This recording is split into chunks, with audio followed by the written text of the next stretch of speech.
এবার আপনাদের সামনে মূল্যবান বক্তব্য নিয়ে আসছে বাংলাদেশ আওয়ামী লীগের কেন্দ্রীয় সাধারণ সম্পাদক ওবায়দুল কাদের।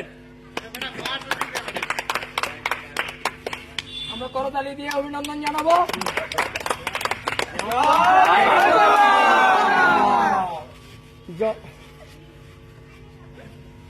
ধন্যবাদ। আমরা ক্ষমতায় আছি, ক্ষমতায় থাকবো। কিসের বিএনপি?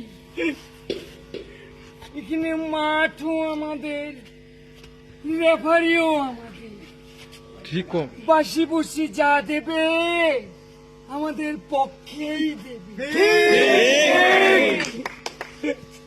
ক্ষমতায় আসি তো, যাইনি তো। বিএনপির লোকেরা লাঠি নিয়ে আসবে, পুলিশ কি ললিপপ চুষবে। আমরা রাজপথে আসি, থাকবো, ছিলাম, আপনারাও।